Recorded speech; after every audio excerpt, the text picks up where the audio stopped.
पिछले लेक्चर्स में हमने आवेशों के बारे में बात किया था। उसमें हमने बताया था कि आवेश को न तो उत्पन्न किया जा सकता है और न ही नष्ट किया जा सकता है। ठीक है, तो किस तरीके से आवेशों का स्थानांतरण होता है ये हमने बताया था। किस तरीके से आवेशों का स्थानांतरण एक वस्तु से दूसरे वस्तु पर होता है वो हमने आपको बखूबी बताया है। ठीक, तो इस लेक्चर में हम लोग देखेंगे कि यदि उन आवेशों को पास लाते हैं तो किस तरीके से उस पर फोर्स लगाते हैं, क्योंकि आपको पता है कि प्रत्येक आवेश का एक क्षेत्र होता है और उस क्षेत्र में यदि कोई अन्य आवेश आता है तो उस पर वह आवेश जिसके क्षेत्र में वो लाया जा रहा है वह आवेश उस पर एक फोर्स लगाता है। ठीक है, और वही फोर्स को हम लोग कूलाम बल के नाम से जानते हैं। ठीक है, कूलम्स लॉ बताता है हमें उस फोर्स के बारे में। तो आइए देखते हैं कि वह कौन सा फोर्स है और उसको किस तरीके से डिफाइन किया गया है। तो किन्हीं दो स्थिर आवेशों के मध्य लगने वाला वैद्युत आकर्षण अथवा प्रतिकर्षण। अब आकर्षण और प्रतिकर्षण का अर्थ क्या है, मैंने आपको सजातीय आवेश और विजातीय आवेश के बारे में बताया था। सजातीय आवेश वे आवेश होते हैं जिनकी प्रकृति सेम होती है। प्रकृति सेम होने का अर्थ ये है कि दोनों या तो पॉजिटिव पॉजिटिव चार्ज हो या दोनों नेगेटिव नेगेटिव चार्ज हो। ठीक है, तो वो सजातीय आवेश कहलाएंगे। और यदि एक चार्ज पॉजिटिव और एक चार्ज नेगेटिव है तो वो आवेश विजातीय आवेश कहलाते हैं। ठीक है, तो सजातीय आवेश यदि होंगे तो उनके बीच हमेशा कौन सा बल लगेगा, प्रतिकर्षण बल लगेगा। और यदि विजातीय आवेश हैं तो उनके मध्य जो फोर्स लगेगा वो कैसा लगेगा, आकर्षण बल लगेगा। ठीक है, तो आइए देखते हैं कि जब आवेशों को पास लाते हैं तो उनके मध्य कितना फोर्स लगता है और उस फोर्स को हम लोग क्या कहते हैं। तो किन्हीं दो स्थिर आवेशों के मध्य लगने वाला वैद्युत आकर्षण अथवा प्रतिकर्षण बल दोनों आवेशों के परिमाण के गुणनफल के अनुक्रमानुपाती तथा उनके बीच की दूरी के वर्ग के व्युत्क्रमानुपाती होता है। यही नियम कूलाम का नियम कहलाता है। तो ये हमने एक दो स्थिर आवेश लिए हैं जो कि सेम प्रकृति के हैं, पॉजिटिव पॉजिटिव चार्ज, वो दोनों एक दूसरे से आर डिस्टेंस पर रखे हैं। तो वो जो फोर्स लगता है वो लगता है F = 1/4πε0 Q1 Q2 by are square. इसमें जो एप्सिलॉन है इसको हम लोग निर्वात की वैद्युतशीलता कहते हैं, निर्वात की वैद्युतशीलता, और उसकी वैल्यू होती है 8.85 × 10⁻12। इसका आप चाहो तो मात्रक भी निकाल सकते हो। इसको इधर भेज दोगे तो क्या हो जाएगा, कूलाम स्क्वायर बटा न्यूटन मीटर स्क्वायर। ठीक है, coulomb square upon newton metre square, ये होता है इसकी वैल्यू एप्सिलॉन की। तो ये जो वैल्यू है 4πε0, तो एप्सिलॉन की वैल्यू ये हो गई, पाई की वैल्यू आपको पता है 3.14। ठीक है, अब जब ये वैल्यू हम लोग रखते हैं इसमें तो वो आता है F = 1/4πε0 की वैल्यू जो होती है वो 9 × 10⁹ होती है। ठीक है, जब इसको सॉल्व करेंगे तो इसको हम लोग इस तरीके से भी लिख सकते हैं। इस फॉर्मूले को यहाँ पर मैं लिख रहा हूँ कि 9 × 10⁹ into Q1 × Q2 upon R², और ये आपको हेल्प करेगा जब आप क्वेश्चन लगाओगे तो। ठीक है, 9 × 10⁹ into Q1 Q2 by R²। तो ये फोर्स होता है उन दोनों आवेशों के मध्य। अब हमने यहाँ पर सेम प्रकृति के चार्ज लिए हैं तो इनके मध्य जो फोर्स लग रहा होगा वो कैसा लग रहा होगा, प्रतिकर्षण बल लग रहा होगा। यदि ये दोनों विजातीय आवेश होते तो उनके मध्य जो फोर्स लगता वो कैसा लगता, आकर्षण बल लगता। अब प्रत्येक आवेश एक दूसरे पर, जैसे Q1 आवेश इस पर कितना फोर्स लगा रहा होगा, वो इतना लगा रहा होगा, तो Q2 भी Q1 पर उतना ही फोर्स लगा रहा होगा, परंतु उनकी जो डायरेक्शन होगी वो विपरीत होगी। ठीक है, ये वाला आवेश इस पर किधर की तरफ फोर्स लगाएगा, इधर की तरफ इसको प्रतिकर्षित करेगा। उसको लिखेंगे कैसे, F21, मतलब इसको समझिए कि 1 के कारण दूसरे पर लगने वाला बल, और ये आवेश इसको इधर की तरफ प्रतिकर्षित कर रहा होगा तो वो लगेगा ऐसे F12, मतलब कि दूसरे के कारण पहले पर लगने वाला बल। ठीक है, और क्योंकि ये फोर्स है तो वेक्टर है ये, तो इसको तीर हमने लगा दिया ऊपर। अब क्योंकि ये परिमाण में समान फोर्स लग रहे हैं, दोनों पर सेम लग रहे हैं, परंतु दिशा में विपरीत लग रहे हैं, तो ये न्यूटन के तीसरे नियम को फॉलो करता है, मतलब कि न्यूटन के तीसरे नियम का पालन करता है। ये हमने यहाँ पर लिखा भी है। एक बात और है कि ये जो फोर्स लगता है ये इनको मिलाने वाली रेखा के अलोंग ही लगता है, ठीक है। तो ये संरक्षीय बल भी होते हैं। यह बल संरक्षीय बल होता है, अर्थात इनके द्वारा जो कार्य किया जाता है वह पथ पर निर्भर नहीं करता है। एक बात और कि ये जो फोर्स है अलग अलग माध्यमों में ये अलग अलग होता है। माध्यम के लिए किस तरीके से डिफाइन है वो अपन आगे देखेंगे। ये हमने निर्वात के लिए लिखा है, जो निर्वात की वैद्युतशीलता को प्रदर्शित कर रहा है। खैर, जिस तरीके से स्थिर आवेश के चैप्टर में यह बल रोल प्ले करता है, उसी तरीके से ठीक उसी प्रकार से गुरुत्वीय भौतिकी में गुरुत्वाकर्षण बल रोल प्ले करता है। तो ये दोनों फोर्स एक दूसरे से थोड़े बहुत मेल खाते हैं, परंतु फिर भी इनमें विषमताएं तो हैं। वो क्या है कि जो स्थिर वैद्युत बल है यह माध्यम पर डिपेंड करते हैं, आपने देखा, जबकि जो गुरुत्वाकर्षण बल है वह माध्यम पर डिपेंड नहीं करता है, ठीक है। उसकी वैल्यू उतनी ही रहती है, अलग अलग माध्यम में हो या फिर कहीं हो। और जो गुरुत्वाकर्षण है वो हमेशा केवल और केवल अट्रैक्शन फोर्स लगाता है, जबकि यह बल क्या होता है कि अट्रैक्शन या रिपल्सन दोनों फोर्स ये हो सकता है, क्योंकि वो नेचर पर डिपेंड करेगा आवेश के। अगर सजातीय आवेश है तो प्रतिकर्षित होगा, और अगर विजातीय आवेश होंगे तो वो आकर्षण का होगा, ठीक है। तो ये इनमें डिफरेंस है gravitational force and coulomb force में, इलेक्ट्रिक फोर्स में, ठीक है। एक बात और, ये जो इलेक्ट्रिक फोर्स है, मतलब कि ये जो बल है यह ग्रेविटेशनल फोर्स से 10 टू द पावर 40 गुना अधिक होता है। वो कैसे? जैसे आपने देखा होगा कि हमने क्या किया था कि कागज के छोटे छोटे टुकड़ों को हमने लेकर, और जो पेन लिया था हमने उस वीडियो में दिखाया, आप चाहो तो देख सकते हो, पेन को अपने बालों में ऐसे रगड़ा था, जिनकी वजह से इनमें के इलेक्ट्रॉन निकल गए थे, या फिर निकल जाते होंगे, वैसा तो अपन कह नहीं सकते, तो वो आवेशित हो जाता था, और जिसके कारण जब हम लोग उस कागज के टुकड़े के पास इसको लाते थे तो कागज के टुकड़े उठने लगते थे और उस पर चिपकने लगते थे। इसका अर्थ है कि जबकि हम लोग जानते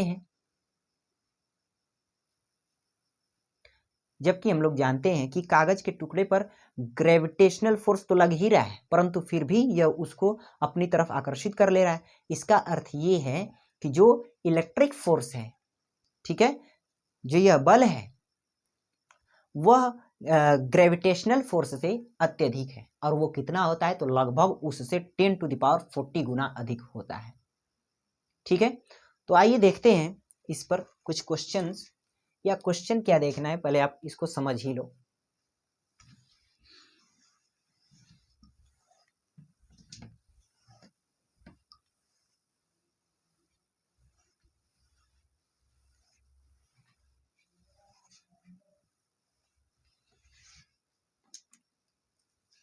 तो देखो, हमने कहा कि दो बिंदु आवेशों के मध्य लगने वाला आकर्षण बल अथवा प्रतिकर्षण बल उन दोनों आवेशों के परिमाण के गुणनफल के अनुक्रमानुपाती तथा उनके बीच की दूरी के व्युत्क्रमानुपाती होता, उनके बीच की दूरी के वर्ग के व्युत्क्रमानुपाती होता है। या इसको इस तरीके से भी लिखा जा सकता है, F = 9 × 10 to the power 9 × Q1 × Q2 by R², ठीक है। अच्छा सर, ठीक है, ये हम लोग जान गए, परिमाण के रूप में हमने लिखा है। तो ये आप ध्यान से देख लो पहले तो, क्योंकि अभी जब हम लोग बहुल आवेशों के कारण किसी एक आवेश पर फोर्स फाइंड करेंगे, तो ये सब आपको नॉलेज में होना चाहिए, बढ़िया से होना चाहिए, क्योंकि वह वेक्टर के फॉर्म में होगा। तो देखो एक बात और देखो, Q1 एंड Q2, मैं बार बार पॉजिटिव चार्ज ले रहा हूं, तो इसका मतलब ये नहीं है कि हमेशा पॉजिटिव ही होगा, पॉजिटिव नेगेटिव कुछ भी हो सकता है। ये एक दूसरे से r डिस्टेंस पर हैं। तो Q1 Q2 पर फोर्स इधर की तरफ लगाएगा और वो उसको हम लोग निर्देशित कैसे करते हैं ये देखने वाली बात है। F21 मतलब पहले आवेश के कारण दूसरे आवेश पर लगने वाला बल। अब Q2 Q1 पर कितना फोर्स लगाएगा और उसको कैसे निर्देशित करेंगे, किधर लगाएगा, तो F12 मतलब कि दूसरे आवेश के कारण पहले आवेश पर लगने वाला बल, ठीक है, वो इधर लगेगा। अच्छा सर, ठीक है, हम लोग समझ गए। जैसे मान लो कि अगर ये 2 कूलाम का आवेश है और ये 3 कूलाम का आवेश है, एक दूसरे से 1 मीटर की दूरी पर रखे हुए हैं, एक दूसरे से 1 सेंटीमीटर की दूरी पर रखे हुए हैं, ठीक है। तो इनके मध्य फोर्स कितना लगेगा, या यूँ कहें कि 1 मीटर की डिस्टेंस पर रखे हुए हैं, तो इनके मध्य जो फोर्स लगेगा वो होगा F = 9 × 10⁹ गुणा 2 × 3/1 का स्क्वायर, तो हो जाएगा 3 × 2 = 6 और 6 × 9 = 54 × 10⁹ ये आपका फोर्स यहाँ पर मिलेगा, ठीक है। तो दो आवेशों के कारण जो उनके मध्य फोर्स लगेगा वो तो हम लोग निकाल सकते हैं यहाँ पर। लेकिन अगर ऐसा निकाय हो जिसमें दो से अधिक फोर्स, दो से अधिक आवेश लग रहे, आवेश मौजूद हो, दो से अधिक आवेश मौजूद हो, तो उस अवस्था में प्रत्येक आवेश एक दूसरे पर फोर्स लगाएंगे, परंतु वह फोर्स एक आवेश कितना फील करेगा वो हम लोग देखते हैं।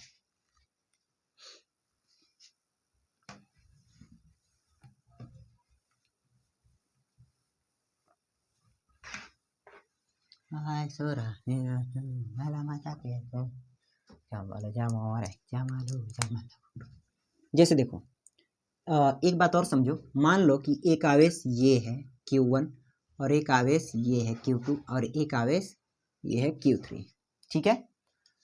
Q3 इस Q1 पर कितना फोर्स लगाएगा, ये एक दूसरे से R1 डिस्टेंस पर है, ये एक दूसरे से R2 डिस्टेंस पर है और ये एक दूसरे से R3 डिस्टेंस पर है।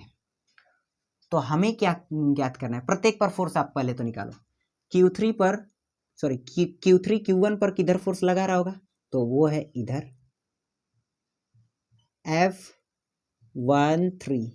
F13 का मतलब समझिएगा कि तीसरे आवेश के कारण पहले आवेश पर बल, और वो कितना होगा 1/4 ε0 Q1 Q3/R1 का स्क्वायर, क्योंकि इन दोनों के बीच की दूरी कितना है, R1 हमने माना है।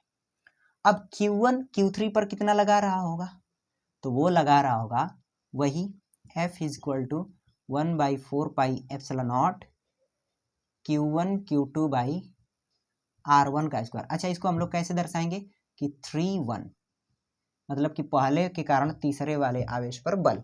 अब Q2 Q1 पर किधर फोर्स लगा रहा होगा, तो वो इधर है F12, वो भी कितना होगा 1/4 ε0 Q1 Q2/R²। Q2 Q3 पर कितना लगा रहा होगा, तो वो लगा रहा होगा वही F32 = 1/4 ε0 Q1 Q2/R²। इसी तरीके से यह भी उतना ही लगा रहा होगा, यह भी। इसका अर्थ क्या है, मैं क्या बताना चाहता हूं कि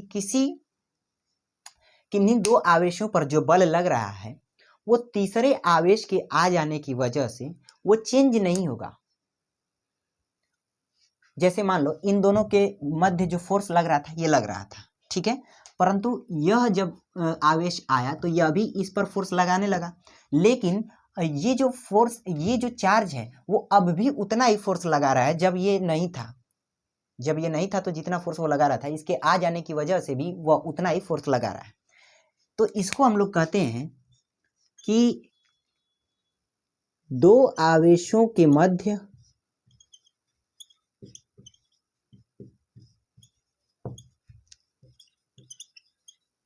लगने वाला बल तीसरे आवेश की उपस्थिति में भी उतना ही लगता है, उपस्थिति में उतना ही लगता है। या अगर अच्छे से लिखें तो दो आवेशों के मध्य लगने वाला बल तीसरे आवेश की उपस्थिति पर निर्भर नहीं करता है। कितने भी आवेश हो वो तो उन दोनों के बीच जो फोर्स लग रहा था वो उतना ही लगा। हाँ, ये वाला जो चार्ज होगा वो फील कई तरीके का फोर्स, मतलब कि इसके कारण भी इस पर फोर्स लग रहा होगा, इसके कारण भी इस पर फोर्स लग रहा होगा, वो दोनों के लगने की वजह से ये फील कुछ अलग तरीके का कर रहा होगा, मतलब कि ज्यादा फील कर रहा होगा फोर्स। परंतु अगर बात करें कि इसका बल इस पर क्या कम हो गया क्या या बेसी हो गया, तो ऐसी बात नहीं है। वो जितना लगा रहा था वो अब भी उतना ही लगा रहा है, मतलब कि तीसरे आवेश के आ जाने से इन दोनों के मध्य जो फोर्स लग रहा है उस पर कोई भी प्रभाव नहीं पड़ेगा। ठीक है। अच्छा, तो आपने देखा कि किन्हीं दो आवेशों के मध्य हम लोग फोर्स फाइंड कर सकते हैं। अब आता है अध्यारोपण का सिद्धांत, और ध्यान रहे 12th एग्जाम में तो एक बार पूछ भी लिया था इसका डेरिवेशन, अध्यारोपण का सिद्धांत। अध्यारोपण का सिद्धांत,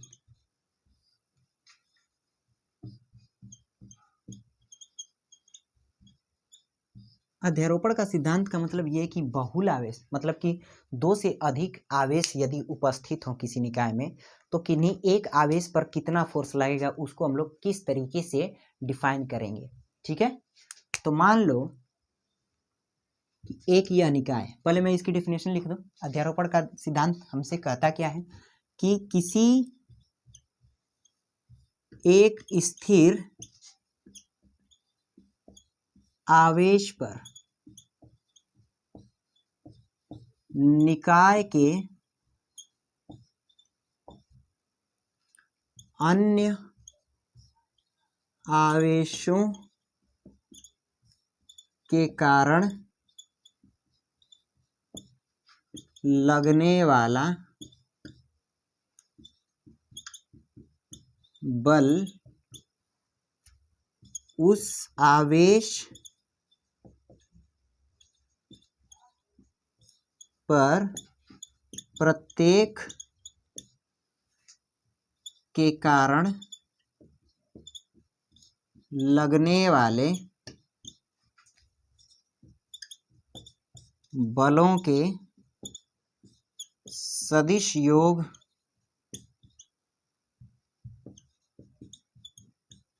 के बराबर होता है।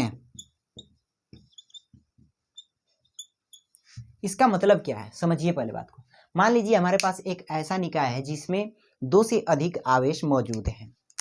मैं चित्रण करता हूं Q1, Q2, Q3 और ये Q0, और भी बहुत से आवेश हो सकते हैं, Q4 चलो ले लेता हूं। ठीक है, हमें क्या ज्ञात करना है कि हम चाहते हैं कि ये सभी आवेश मिलकर इस आवेश पर, Q0 आवेश पर मिलकर कितना फोर्स लगा रहे होंगे।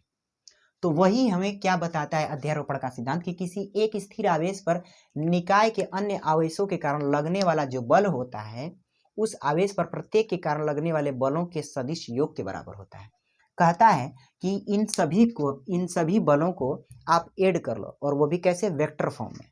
जैसे मान लो ये ओरिजिन है, यहां से इसका स्थिति सदिश क्या है, तो वो है R0। यहां से इसका स्थिति सदिश क्या है, तो वो है R1। यहाँ से इसका स्थिति सदिश क्या है, तो वो है R4। ठीक है, और यहाँ से इसका स्थिति सदिश क्या है, तो वो है R3। इसका स्थिति सदिश R2। ठीक है, जरा सा मैंने ये जो लिखा है उस बात को समझिए। अच्छा, मैं अच्छे से जरा लाइन खींच दूं। ये R1 स्थिति सदिश, और ये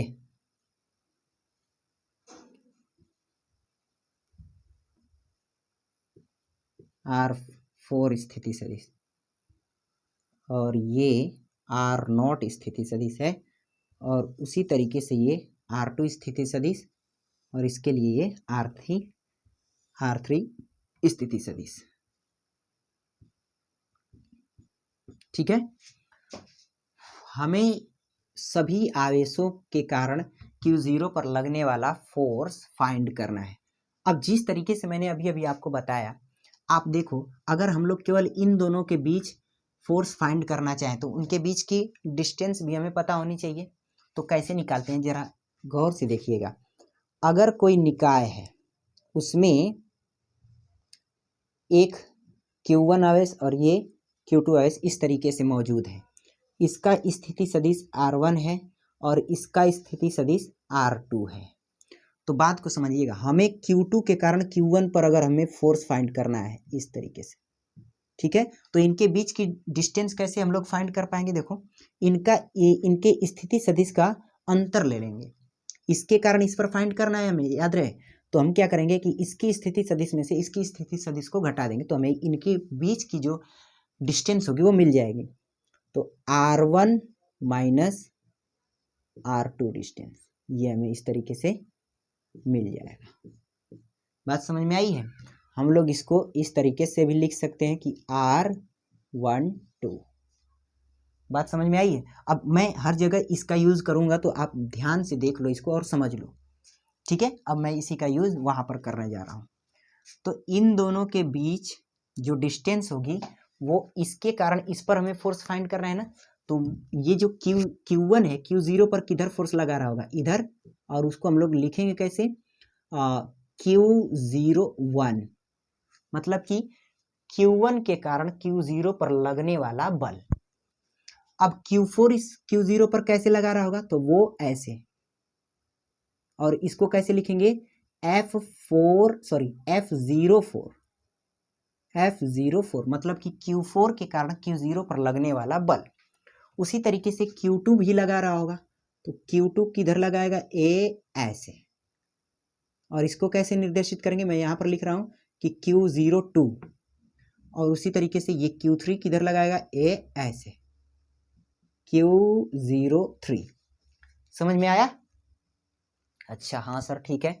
अब आप स्थिति सदिशों को भी ध्यान में रखिएगा। जैसे अगर मैं Q2 के कारण अगर Q0 पर फाइंड कर रहा हूं, तो आपको क्या करना है कि जिसके कारण फाइंड कर रहे हो उसका स्थिति सदिश और इसका स्थिति सदिश आपको पता होना चाहिए। तो इसके स्थिति सदिश में से इसका स्थिति सदिश माइनस कर देंगे, तो इनके बीच की दूरी हमें पता हो जाएगी। मान लो ऐसे स्थिति सदिश है, ये R0 और ये R2, तो इनके बीच की डिस्टेंस क्या हो जाएगी, R0 माइनस R2। ठीक है, उसी तरीके से अगर यहाँ पर Q3 होता और ये Q0 है, तो R0 माइनस R3 हो जाता। ठीक है, तो मैं उसका यूज करूंगा, आपको ध्यान में होना चाहिए।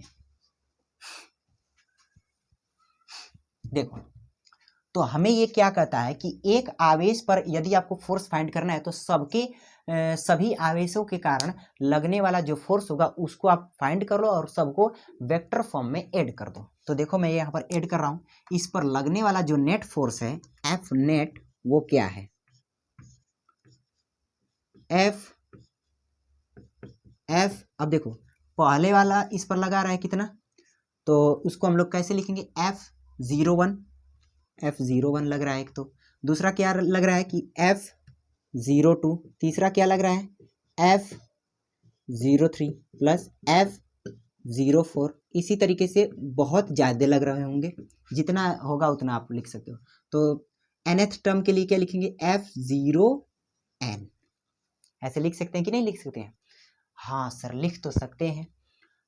अब F01 को आप प्रसार रूप में लिख सकते हो। जैसे ये कैसे था कि ये Q1 है और ये Q0 है, ठीक है, तो इनके बीच का डिस्टेंस क्या है, R0 माइनस R1, या इसको मैं लिख सकता हूँ R01। ऐसे लिख सकता हूँ, नहीं लिख सकता हूँ, जिस तरीके से ये है बिल्कुल लिख सकता हूँ। तो देखो, अभी तो मैं ये वाला लिखूंगा, लास्ट में मैं इसका यूज भी करूंगा। ठीक है, तो ध्यान रहे कि अगर F01 लिखा है तो इसको मैं लिख सकता हूँ F0 माइनस F1, ऐसे भी लिखा जा सकता है। खैर, ठीक है। तो देखो, अब मैं इसको खोल रहा हूँ, मतलब कि जो वैल्यू होगी उसको पुट कर रहा हूँ। तो 1/4 पाई एप्सिलॉन नॉट Q1 गुणा Q0 बाई R01 का स्क्वायर है कि नहीं। इसके लिए ध्यान से देखें, हाँ सर, बात तो आपकी बिल्कुल सही है। और क्योंकि हम लोग ये तो परिमाण हो गया, इसकी डायरेक्शन भी लिखेंगे तो आर कैप 01 ऐसे लिख सकते हैं कि नहीं? हाँ सर, लिख तो सकते हैं। प्लस अब इसके लिए क्या, सेम एज 1/4πε0। यहाँ पर Q2 के कारण Q0 पर लग रहा है तो उन दोनों को लिखेंगे Q2 इंटू Q0/r²। वो भी कौन सा r, 0r2 का स्क्वायर इंटू r02 का cap plus dash dash dash, सबके लिए यही होगा, ठीक है, सबके लिए ये फोर्स लगेगा इतना ही। तो वो क्या हो जाएगा, nth टर्म के लिए मैं लिखूंगा तो क्या लिखूंगा, 1/4πε0 Q_n का square into r0n cap. Clear है? अब ध्यान से अगर आप देखोगे तो 1/4πε0 और Q0 सब में कॉमन है तो उसको मैं बाहर ले लेता हूं। तो 1/4πε0 Q0 को हमने कॉमन ले लिया तो यहाँ पर क्या बचा, Q1/r01 का स्क्वायर इंटू r01 कैप। ठीक है, देखो Q1/r01 का square into r cap 01 plus Q2/r02 का स्क्वायर इंटू r02 का कैप प्लस ऐसे ही डैश डैश डैश Qn/r0n का स्क्वायर इंटू r0n का कैप। ऐसे लिख सकते हैं? बिल्कुल लिख सकते हैं सर। अब क्योंकि यह ऐड हो रहा है तो आपको पता है कि हम लोग जब ऐड करते हैं तो समेशन का साइन लगाते हैं, तो इसको समेशन के रूप में लिख सकते हैं। तो जब समेशन के फॉर्म में लिखेंगे तो क्या लिखेंगे, देखना कि Q0/4πε0 upon summation of, sorry upon बोल रहा हूं, बड़ा कोष्टक हमने लगाया, i बराबर 1 से nth टर्म तक। यहां पर मैं क्या लिख सकता हूं कि Qi/r0i का स्क्वायर इंटू r0i कैप। ऐसे मैं लिख सकता हूं कि नहीं, आप देख कर बताओ। ठीक है, ओके। अब मैं इसको रफ कर रहा हूं, मिटा दूं, बस हो गया है, बस हो गया है। अब मैं इसमें करने क्या वाला हूं, बस हो गया है, ध्यान से देखना।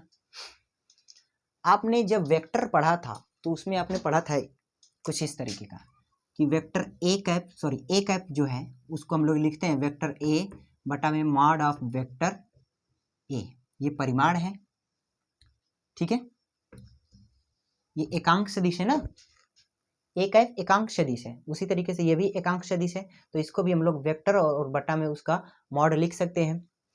तो लिखेंगे तो क्या होगा, देखो F net is equal to Q0/4πε0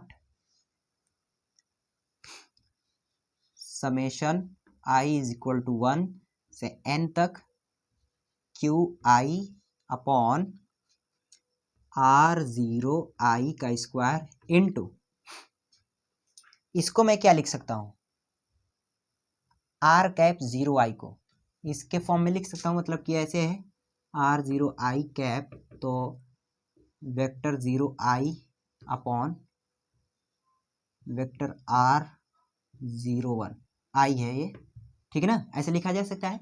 तो वही मैं यहां पर लिखने जा रहा हूं। तो देखो vector 0i upon mod of r0i, ऐसे लिख सकते हैं कि नहीं लिख सकते? बिल्कुल लिख सकते हैं सर। अब ध्यान से देखो तो यह भी परिमाण है, यह भी परिमाण है, ठीक है ना, तो इन दोनों का गुणा हो सकता है और जब गुणा होगा तो उनकी घातें जुड़ जाएंगी। जब घातें जुड़ेंगी तो क्या हो जाएगा, Q0/4πε0 summation of i is equal to 1 से n तक Qi/r0i का क्यूब हो जाएगा और यहाँ पर r0i वेक्टर हो जाएगा। ध्यान से समझने वाली बात है, क्लियर है? अब बस हो गया भाई साहब। अब इसको ऐसे भी आप लिख सकते हो, ये तो हो गया। अभी आप चाहो तो इसको खोल भी सकते हो, जैसे खोल कह सकते हो, मतलब कि मैंने आपको बताया था कि स्थिति सदिश ये क्या है, R0I का मतलब क्या है, इसको R0 माइनस RI ऐसे इस फॉर्म में लिखा जा सकता है। स्थिति सदिश मैंने शुरुआती में ही बताया था, बिल्कुल लिखा जा सकता है। तो यही प्रक्रिया मैं यहाँ पर करने जा रहा हूँ। तो देखो Q0 4 pi epsilon naught summation of, थोड़ा बड़ा बनाते हैं, summation of I equal to 1 से n तक, ये QI into R vector 0 minus vector RI ऐसे लिखा जा सकता है। और नीचे ये mod of R0 minus RI का ये होल क्यूब, तो ऐसे ये लिखा जा सकता है। और यही F नेट होगा, यही उस पर कुल बल लग रहा होगा। ठीक है, अब इसकी क्या वैल्यू है, मतलब कि वैल्यू का मतलब मैं ये नहीं कह रहा हूँ कि इसका परिमाण क्या है, मैं ये कह रहा हूँ कि इसकी क्या अहमियत है, वो आइए हम लोग एक क्वेश्चन करेंगे, उससे आपको समझ में आएगा। ठीक है, मैं इसको मिटा दूं क्या, यही आपको डेरिवेशन करना था कि ये क्या है, अध्यारोपण का सिद्धांत है। देख लो आप अच्छे से। ठीक है, क्लियर है। आइए अब एक क्वेश्चन करते हैं।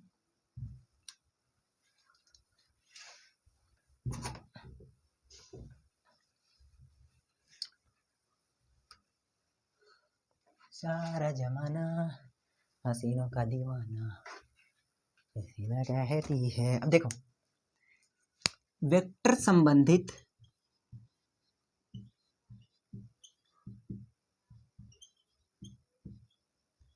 कुछ महत्वपूर्ण बातें,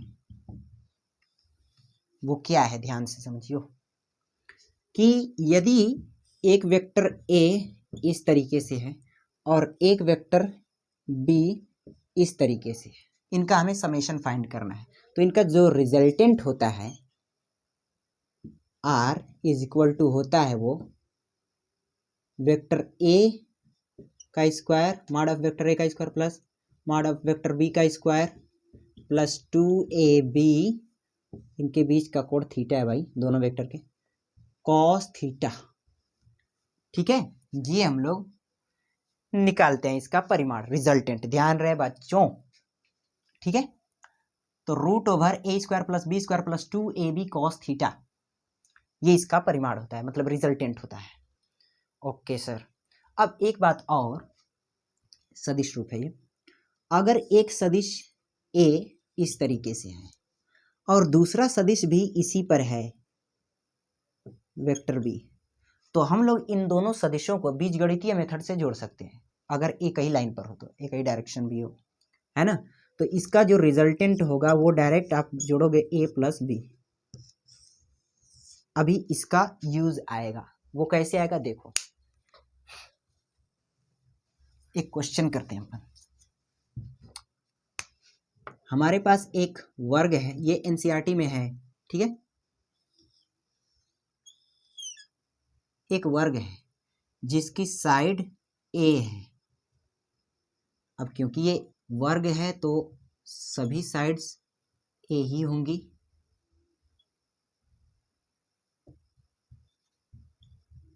और इसके प्रत्येक कोनों पर समान परिमाण का आवेश रखा है। इनके कोनों का नाम रख दिया जाए A, B, C और ये D। हमें क्वेश्चन कह रहा है कि बिंदु C पर स्थित आवेश के कारण लगने वाला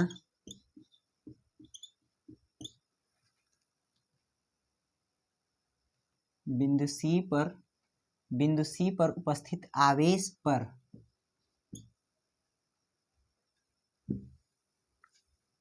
बिंदु C पर उपस्थित आवेश पर अन्य आवेशों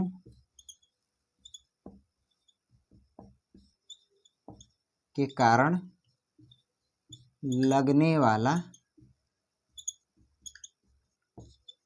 परिणामी बल। ठीक है, तो बिंदु C पर उपस्थित आवेश पर अन्य आवेशों के कारण लगने वाला परिणामी बल। तो देखो ये बिंदु C कहाँ है, बिंदु C यहाँ पर है। ठीक है, तो बिंदु C पर, चलो बिंदु B पर देखते हैं ताकि हमें जगह मिल जाएगा और कोई बात नहीं है। ठीक है, बिंदु B पर स्थित आवेश पर अन्य आवेशों के कारण लगने वाला बल क्या होगा। तो आपको पता है ये एक निकाय की तरह दिख रहा है। आपने क्या पढ़ा था अभी अभी, बहुल आवेशों के कारण लगने वाला बल, अर्थात उसको हम लोग क्या बोले थे, अध्यारोपण का सिद्धांत। ठीक है, कि किसी एक स्थिर आवेश पर निकाय के अन्य स्थिर आवेशों के कारण लगने वाला जो बल होता है, प्रत्येक आवेशों पर उस आवेश पर लगने वाला जो बल होगा वो उनके सदिश योग के बराबर होगा। तो सबसे पहले तो देख लो कि इस आवेश पर कितने बल लग रहे हैं और किस डायरेक्शन में लग रहे हैं।